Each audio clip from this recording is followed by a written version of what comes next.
हे भगवान, आज तो कितना भयानक तूफान आया है। यदि इसी प्रकार बारिश होती रही तो मेरी सारी फसल नष्ट हो जाएगी। गोपाल एक बहुत ही सच्चा और ईमानदार व्यक्ति था। वह अपने बूढ़े माता पिता के साथ रहता था। पूरी रात जोर जोर से बारिश होती रहती है।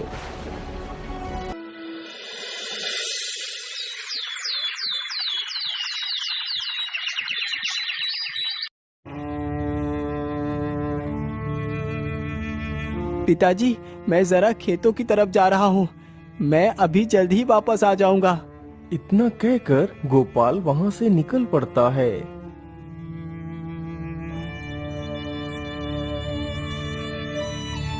गोपाल चलते चलते जल्दी ही अपने खेत के पास पहुंच जाता है तो देखता है उसकी सारी फसल नष्ट हो चुकी है। हे भगवान, ये क्या हो गया? मेरी सारी फसल नष्ट हो गई। अब मैं क्या करूंगा? अनाज कहाँ से लाऊंगा और अपने बूढ़े माता पिता को क्या खिलाऊंगा? बेचारा गोपाल वहीं पेड़ के नीचे बैठकर काफी देर तक रोता रहता है। हे भगवान, मेरे परिवार का सहारा ये खेत ही था। आज वो भी नष्ट हो गया। अब मैं क्या करूंगा? अब तो यहाँ रहकर मैं अपने माता पिता का पेट नहीं भर पाऊंगा। मैं ऐसा करता हूँ, अपने बूढ़े माता पिता को लेकर कहीं शहर को चला जाता हूँ। इतना सोचकर गोपाल वापस अपने घर की तरफ लौट पड़ता है।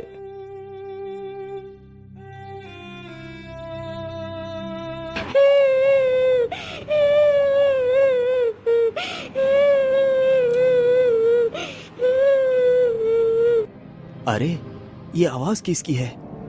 मुझे तो लगता है कोई मुसीबत में है। और ये आवाज तो इसी तरफ से आ रही है। चलो, चलकर देखता हूँ। गोपाल जल्दी ही उसी तरफ जाता है जिस ओर से वह आवाज आ रही थी। गोपाल जैसे ही उधर को जाता है तो देखता है एक चिड़िया अपने घायल बच्चों को देख देख कर रो रही है, जो बच्चे कुछ दिन पहले ही अंडों से निकले थे। अरे चिड़िया, तुम क्यों रो रही हो? और तुम्हारे इन बच्चों को क्या हो गया है? अरे भैया, मैं तुम्हें क्या बताऊं? इस तूफान ने मेरा सारा घर उजाड़ दिया। अभी कुछ दिन पहले ही मेरे बच्चों ने जन्म लिया था। उनके शरीर पर तो अभी ठीक से पंख भी नहीं निकल पाए थे, और आज ही उस जालिम तूफान ने मेरे बच्चों को घायल कर दिया। अरे चिड़िया, तुम दुखी मत हो। मैं तुम्हारी मदद कर देता हूँ। मैं तुम्हारे बच्चे को दवाई लगा देता हूँ, तो तुम्हारे बच्चे जल्दी ही ठीक हो जाएंगे। और मैं तुम्हारा घोंसला भी इस पेड़ पर रख देता हूँ। गोपाल की यह बात सुनकर चिड़िया थोड़ी सी राहत की सांस लेती है। गोपाल जल्दी से जाता है और दवाई की कुछ पत्तियां तोड़ कर लाता है और जल्दी ही उन घायल बच्चों के घाव पर लगा देता है। फिर वह जल्दी से चिड़िया का घोंसला जमीन से उठाता है और पेड़ पर रख देता है और बारी बारी से उसके दोनों बच्चों को घोंसले में बैठा देता है। यह देखकर चिड़िया खुश हो जाती है। हे दयालु इंसान, तुमने मेरे परिवार को मरने से बचा लिया। तुम मेरे लिए भगवान से कम नहीं हो। मैं तुम्हारा ये उपकार कभी नहीं भूलूंगी। अच्छा चिड़िया, अब मैं चलता हूँ। अच्छा चिड़िया, अब मैं चलता हूँ।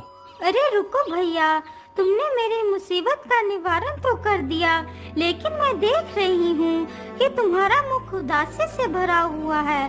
क्या बात है भैया? अरे चिड़िया, जिस प्रकार इस जालिम तूफान ने तुम्हें कष्ट दिया है, उसी प्रकार उसने मुझे भी पीड़ा दी है। आज रात मेरे खेत की सारी फसल नष्ट हो गई है। उस फसल से ही मेरी सारी उम्मीदें थी, और अब वो फसल भी नष्ट हो चुकी है। अब मैं क्या करूँगा? खाना कहाँ से लाऊंगा और अपने बूढ़े माता पिता को क्या खिलाऊंगा? मेरे पास खेती के अलावा दूसरा कोई साधन भी नहीं है। अब तुम ही बताओ चिड़िया, मैं क्या करूं? अरे भाई, आप दुखी ना हो। आपने मेरी इतनी मदद की है, इसलिए मैं आपकी मदद करना चाहती हूँ। मैं तुम्हें एक खजाने का रास्ता बताती हूँ, जिससे तुम्हारी गरीबी हमेशा के लिए खत्म हो जाएगी। लेकिन चिड़िया, वो खजाना है कहाँ?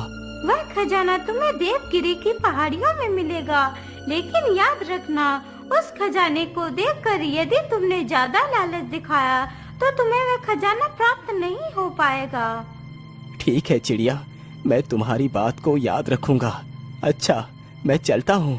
इतना बोलकर गोपाल खजाने की तलाश में निकल पड़ता है।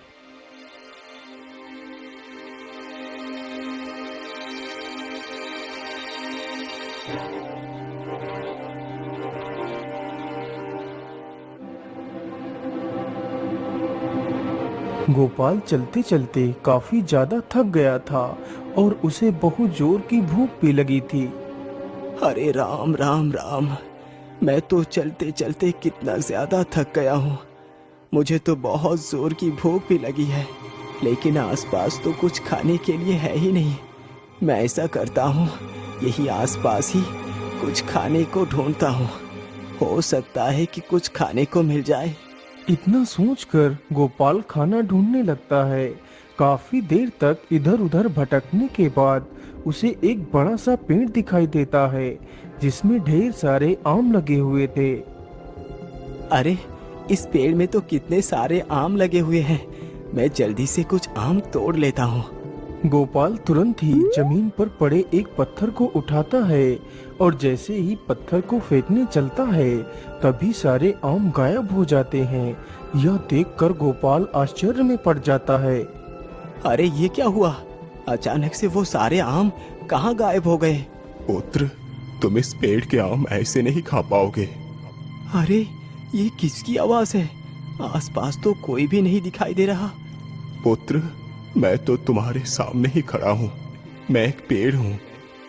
लेकिन क्यों पेड़? मैं तुम्हारे फल क्यों नहीं खा सकता? बेटा, इंसानों ने हम पेड़ों को बहुत कष्ट दिया है। हमने इंसानों के लिए क्या कुछ नहीं किया। उन्हें अपने स्वादिष्ट फल खिलाए।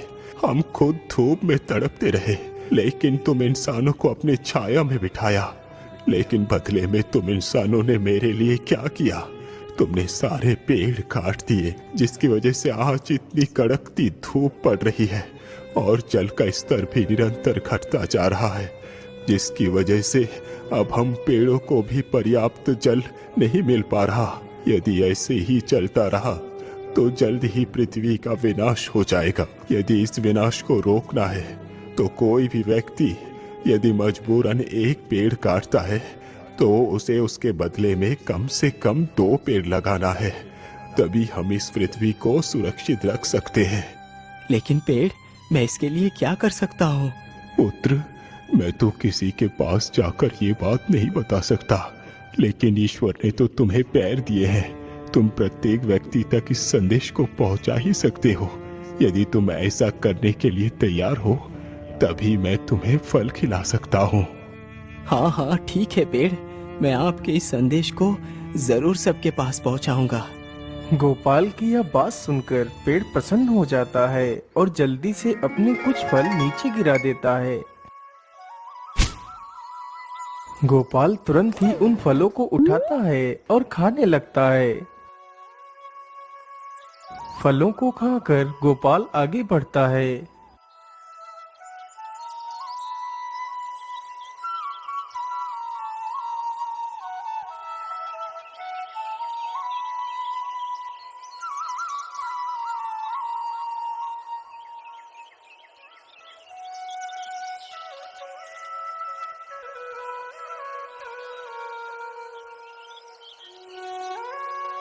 अरे बाप रे बाप, कितनी जोर की धूप पड़ रही है।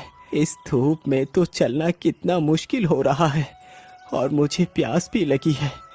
लेकिन नदी तो पास में ही है, चलो थोड़ा सा पानी ही पी लेता हूँ। फिर गोपाल नदी में पानी पीता है। आहा, पानी पीकर तो सारी थकान जैसे दूर हो जाती है। अरे, ये क्या? पानी के भीतर ये क्या है जो इतना चमक रहा है? गोपाल तुरंत ही पानी के भीतर अपना हाथ डालता है और उस चमकती हुई वस्तु को बाहर निकालता है। अरे, ये तो सोना है। लेकिन इस नदी के भीतर ये सोना आया कहाँ से? वह नदी उन्हीं देवगिरी पहाड़ियों से होकर गुजरती थी, जिसकी वजह से कभी कभी उस नदी में सोना बहकर आ जाता था। तो इसका मतलब ये नदी देवगिरी पहाड़ियों से होकर आती है। चलो मैं जल्दी से गुफा के पास चलता हूँ।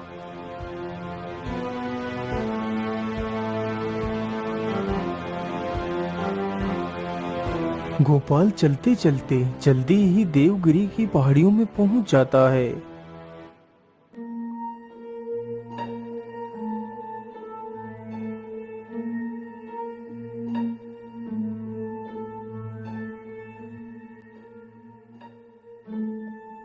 मैं इस गुफा के भीतर तो आ गया, लेकिन खजाने का तो कोई पता ही नहीं है कि वो कहाँ पर है।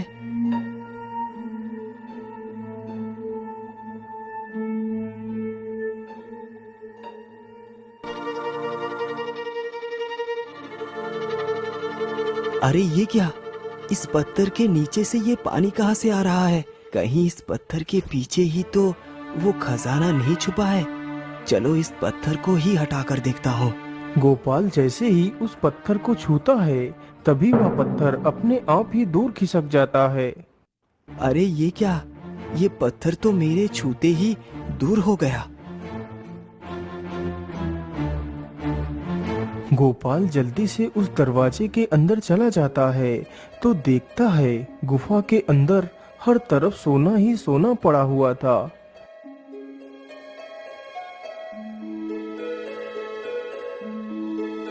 अरे बाप रे बाप, यहाँ पर तो कितना सारा खजाना है। कहीं मैं कोई सपना तो नहीं देख रहा? अरे नहीं नहीं, ये कोई सपना नहीं है। चलो मैं जल्दी से अपनी जरूरत के हिसाब से ही सोना ले लेता हूँ।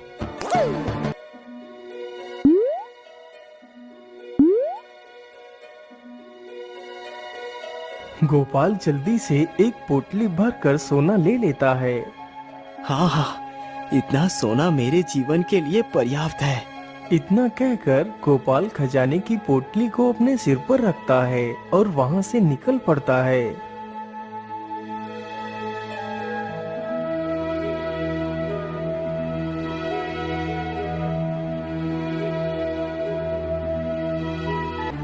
रुक जाओ, कौन हो तुम?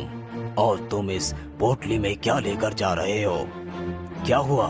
तू कुछ बोल क्यों नहीं रहा? इस पोटली के भीतर क्या है? अरे सरदार, मुझे लगता है यह आदमी ऐसे नहीं बताएगा। इसकी पोटली को छीनकर हम खुद ही देख लेते हैं कि इसकी पोटली के भीतर क्या है। हाँ हाँ जालिम सिंह, तुम इसकी पोटली को छीन कर ले आओ।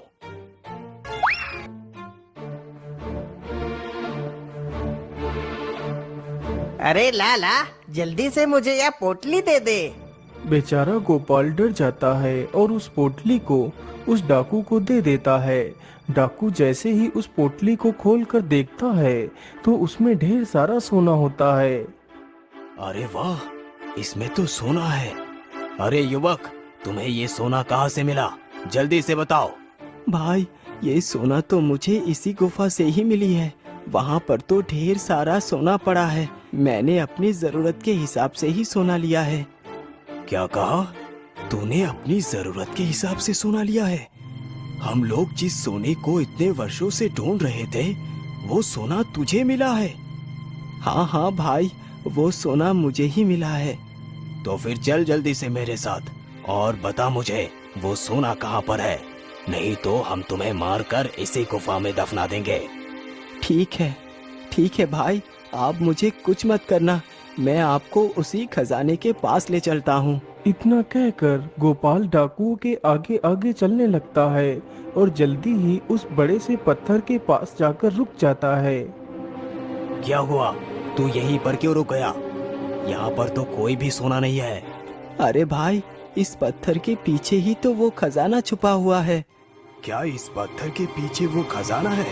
लेकिन इस पत्थर के पीछे तू गया कैसे? भैया, मैं इस पत्थर को हटाकर इसके अंदर गया था।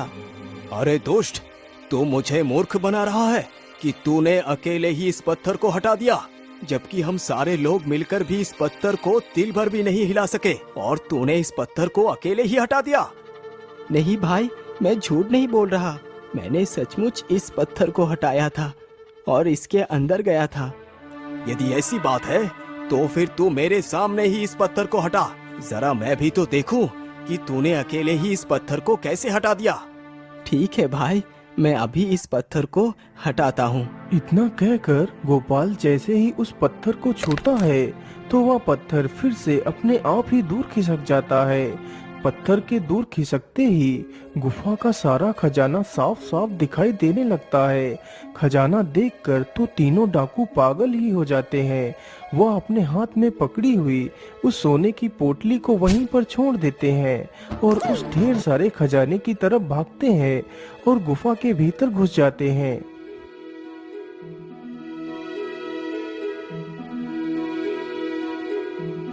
अरे वाह वाह वाह, इतना सारा खजाना है। आखिरकार ये सोना हमारे हाथ लग ही गया।